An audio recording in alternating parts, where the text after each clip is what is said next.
Hey everyone, it's Vivi and let's discuss Jak and Daxter, more precisely Jak X. Kras City, home of combat racing, apparently viewed by 200 million people. It's popular, alright. This type of event is basically the life and bones of Kras City. The city has basically no politics, and is the main source of economy. 200 million people tuning in, I mean, yeah, that's going to bring in money, especially for crime lords. The place is all about death and destruction, no mention of justice being brought upon whatsoever. Krew, introduced as a smuggler, weapons merchant, semi-protagonist in Jak 2, well, he was also a crime lord, one who's been trying to compete against another underground crime lord, Mizo. Krew had a daughter. As Daxter said, Krew was able to reproduce. Her name is Rain. Krew? Reproduced? Ew. Before we talk more about Rain, let's continue talking about combat racing. That one was ruled by crime lord Mizo, and we can believe the race was also being controlled by Krew in some sort of way, despite him never winning a championship.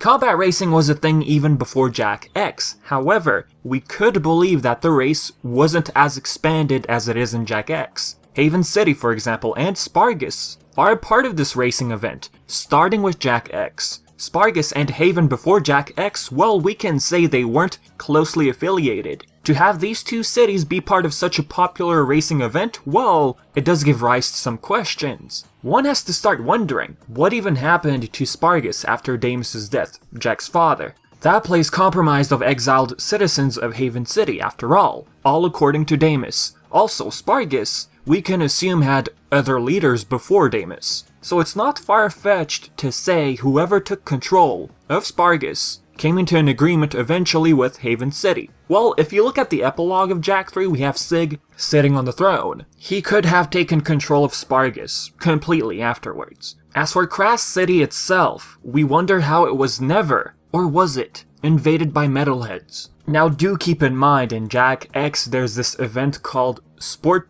Hunt, where we have raptors, metalheads. Now we wonder, were these creatures already present at Kras City, or did they simply bring one, capture one, for entertainment purposes? I mean, after the death of Metalcore and Erol, we can say the metalheads basically went extinct, and the last of the metalheads, well, it looks to be the raptors, who were probably already present at Kras City and didn't cause major damage, or were simply captured for this racing event. But I tend to lean more towards the latter. The thing about Core, he was their leader alright. He had more intentions in Haven City, looking for Mar, trying to find a precursor stone, that we can understand. Kras City is completely surrounded by water. Daxter does mention boat when wanting to escape Kras City in the prologue of Jak X. And some of you might say, but didn't Jak believe in Jak 3 that there weren't any other cities out there, other than Spargus and Haven? Well, first of all, it's Jak we're talking about. He surely didn't have knowledge of anything outside of Haven City. Don't forget, he's only been in the future for about 3 years. Krew also worked underground. He must have had a way to communicate with Kras City, low-key. He could have utilized holograms as a way towards communication.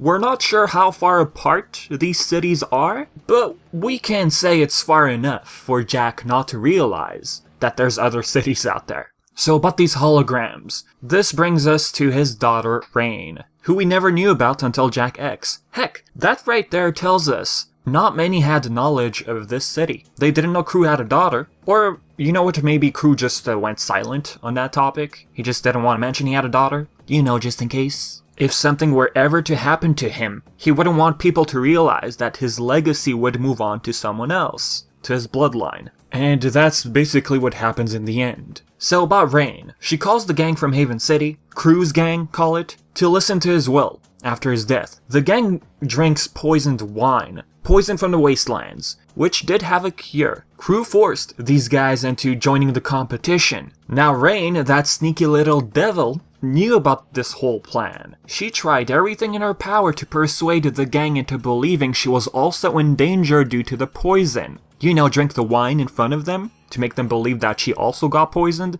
but there was a way to avoid the poison, which later gets explained. Poisoning these guys, well, it was an excuse to get the gang to join combat racing to save themselves. I mean, heck, you need a cure? Alright, you got a race. And I guess as plot convenience, a poison which still gave them enough time to live and use the cure. They did show signs of not feeling well at one point, yes. But the thing is, it's a poison which takes a while to hit your system. It was later revealed that this whole racing was a scheme, of course. Krew made a deal with Mizo. Whoever loses the competition will pack their bags and leave Kras City. Basically, Krew wanted ownership of Kras. He wanted to rule the city. Why else did he want Mizo and the gang to leave? There's a scene in Jak X where Rain most likely purposely told the gang she found her father's journal. Hey, you gotta fake it till you make it, right? That's the mindset she had. We can all believe she wanted the gang to find that hidden message, make it even more convincing. All of this was orchestrated.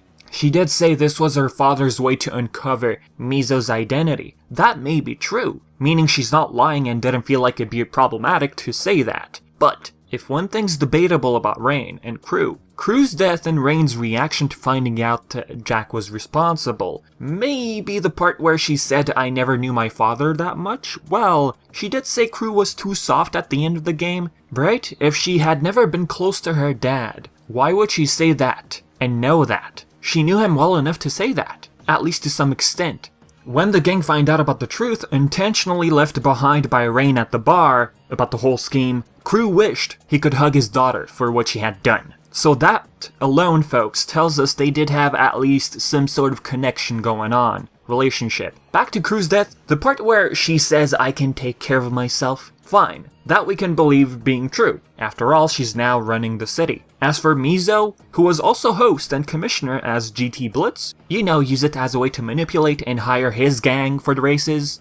His reaction to his father's death, he was the one who killed his father due to negligence. He was the best racer before Jak. So about Mizo, again, he says Rain is dangerous. Why would he say that if he didn't know Rain? That tells us he did know that Rain was Krews Daughter. But since he was playing the GT Blitz persona, he had to make sure that Rain wouldn't get suspicious. If that were to happen, since no one knew about Rain, well, Rain would realize, hey, GT Blitz is Mizo. Like, hey, no one knows about me. How do you know about me unless you're Mizo? Mizo being the guy who would communicate Krew. The only person who would know about Rain, most likely. So back to the whole Rain finding out how her father died. Since it is believed Kras City is off the map, like no one knew about it, we can say she had no idea how her father died. Like she heard the news from someone, her reaction could have been genuine. Part of me feels like she should have had an even bigger reaction if and only if she had a good relationship with her father. She did mention soft, right? They did have some sort of connection going on. Her reacting to that level in the bar, it's like she didn't really care of her father. But then again, there are some people who don't really show affection and just completely wander off. So I'd like to know your own thoughts on this. Was her reaction at the bar genuine? Or was she just acting again, low-key not caring about her father's death? This is something that's always been up in the air, so I'd really like to know what you think about it. Last thing, this is an ongoing question in my head. Prior to Krew's death, he made a deal with Mizo, we believe. He films himself explaining the poisoned wine. But how did he get the timing right? Dying? Making sure the message of his will is made clear? Did he tell his daughter in another message that he's gonna die? Like, did he predict his death? He made a deal, we get it, before his death. Did he feel like he was gonna die and come up with a plan of poisoning people? I mean, the only way for the gang at Haven City to be part of this racing, well, it's by listening to his will. Krew did say, if you're listening to this message, that means I'm dead. Which perfectly aligns with the deal he made with Mizo. Weird, isn't it? The only person capable of predicting stuff would be Onin. Did he tell Krew you were gonna die? Like something's gonna happen? Brace yourself? If Krew was still alive, he would have still done the same thing. Poison people, forcing them to race to, for the antidote. But what would he have done to convince the gang to go to Kras City, if it weren't for his death? It's all just so weird. Do you understand where I'm going with this? It all lines up too perfectly. If I do miss anything at all, please say so in the comments. And other than that, folks, this is it for the video. As usual, do your stuff questions or anything like that. Leave everything in the comments section below. And as always, I've been Vivi, and thank you so much for watching.